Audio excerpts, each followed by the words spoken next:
Hey, best friends. I wanted to start a new series on YouTube called Teacher Stories.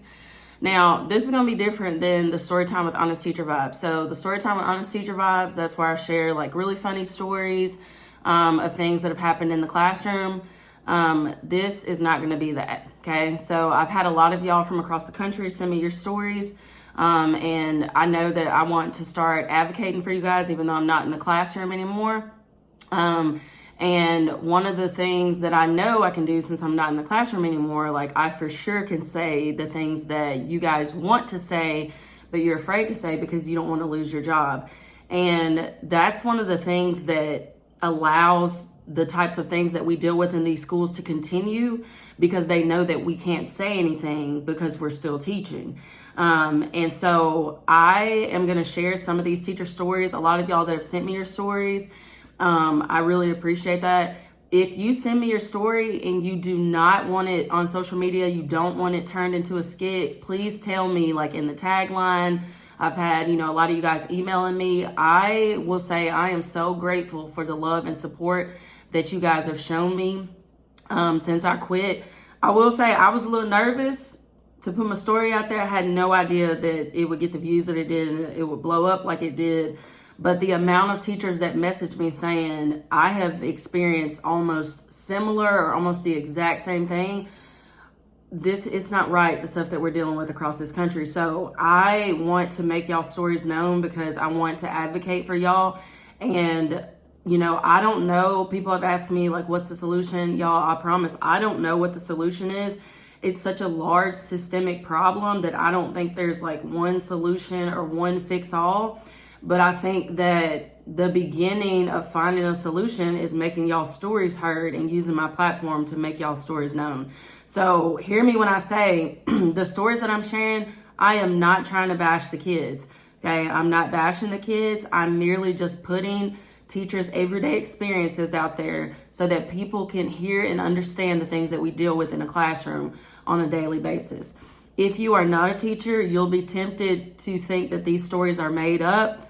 I assure you that they are not made up. Now, also, I will not paraphrase these people's stories. I will read it exactly as they have sent it to me so that you can hear from their own mouth and their own words what they experienced. Okay, so here we go. Yesterday, I cried at work after I had to restrain a kid from fighting. Then I got something thrown at me and hit in the face. Neither kid got suspended, just a referral and a talking to. Y'all, as teachers, we have a right to feel safe at work. Kids, if they know that there's no consequences to their actions, they are going to continue to do the same thing.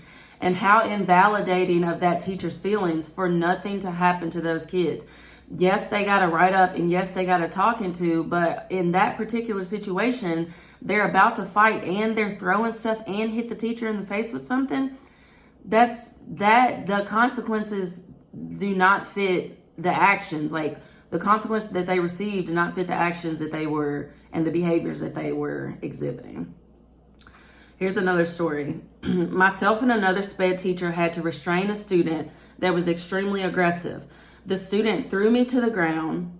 I broke my pelvis in 2 places. I was out of work for 14 weeks. The student wasn't suspended nor even sent home. It was the principal's first day and she didn't want a suspension on her record for her first day.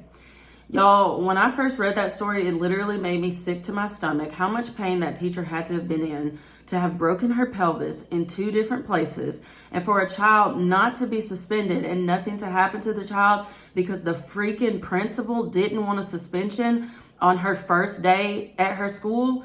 That is absolutely unacceptable. Now, I know some people that are listening to this are like, there's no way that's real. The people who work in these schools, you know exactly that. You know this situation happened exactly how that teacher just explained it.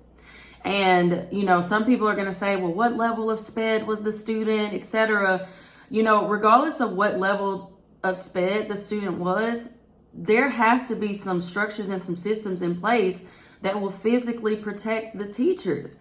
because that's an unsafe environment if a teacher is being thrown to the ground and has her pelvis broken in 2 different places. Why would she come back to an environment like that where she knows that nothing is going to happen to the student and that particular situation could happen again? I would be scared to death.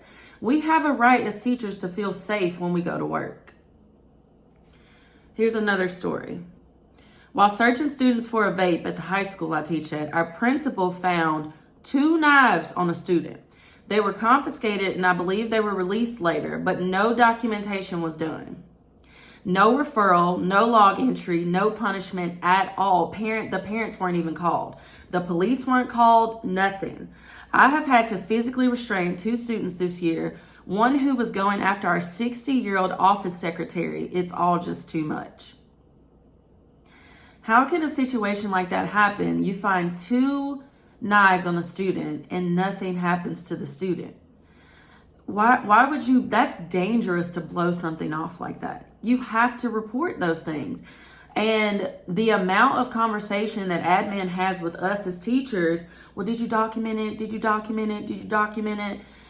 Why? That's a double standard. We document. Why would that situation not be documented? That is just really dangerous. And then the child going after the 60-year-old secretary, y'all, the whole thing is just a chaotic environment. The whole thing is just a chaotic environment. And, you know, the fact that the parents were not notified that your child brought 2 weapons to school, I thought that bringing a weapon to school was like automatic grounds for either expulsion or automatic grounds for a hearing to go to the alternative school. But to see that nothing was done, that the kids can just bring a weapon to school, y'all, I'm trying to show y'all that some of these school environments are unsafe. Some of these environments are unsafe for the kids and they're unsafe for the teachers. There has to be some better systems put in place. This next story made me really, really sad reading it because it has to do with a teacher that was pregnant. I was about 6 months pregnant and I tapped a student on the shoulder and said, "Hey bud, go sit down." He turned around, screamed no, and punched me straight in the stomach. I was already having some concerns and I couldn't feel my baby. So when I got hit and didn't know if everything was okay, it caused me great concern. I stayed for the rest of the day for my students and my team. When I got back to school the next day, I was told the student would remain in my class the rest of the year. And if I went to court about him, I could be found guilty because I put my hands on the child. I left the school after the end of that year. I will never forget the lack of support from my admin and the guilt they pushed on me.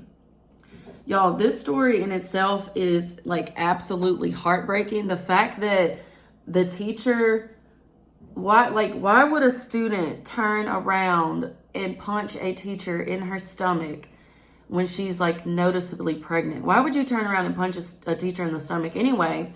But why would you turn around and punch someone who is noticeably pregnant in the stomach?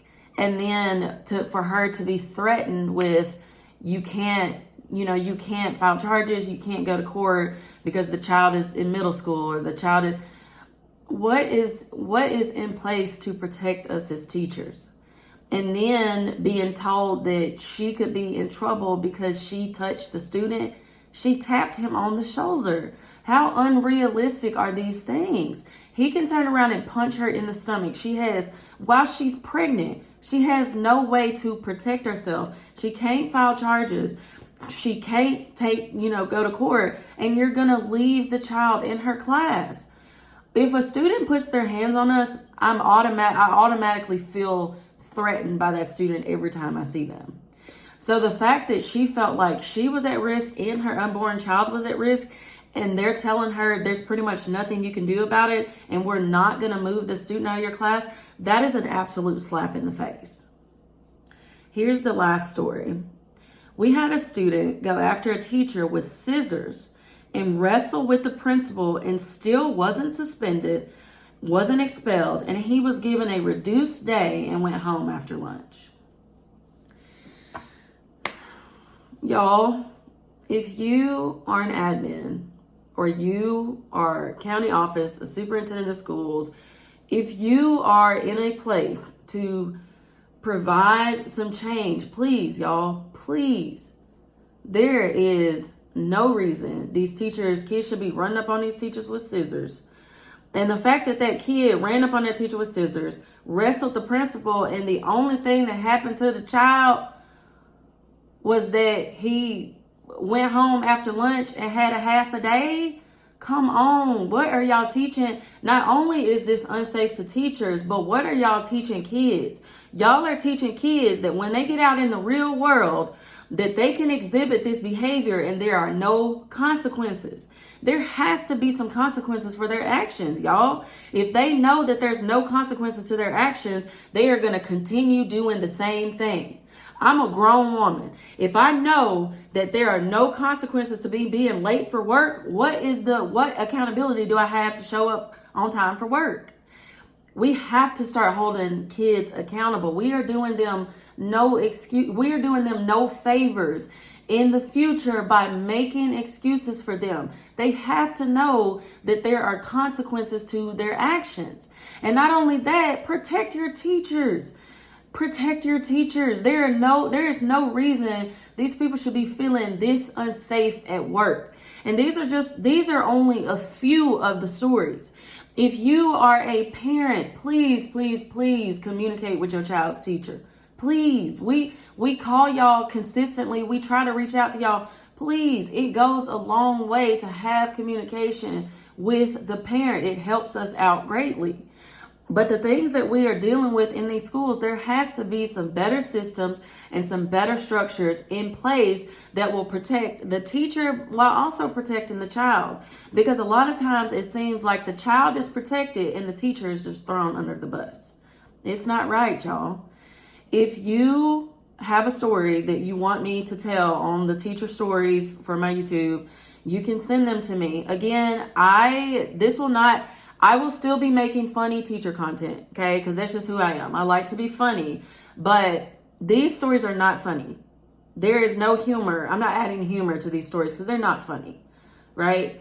So I'll still be making funny content, but I want to advocate for y'all, and I don't know what the full solution is, but I'm going to make as much noise as humanly possible so that these teacher stories can be heard, because the stuff that they're dealing with is not right. Love y'all.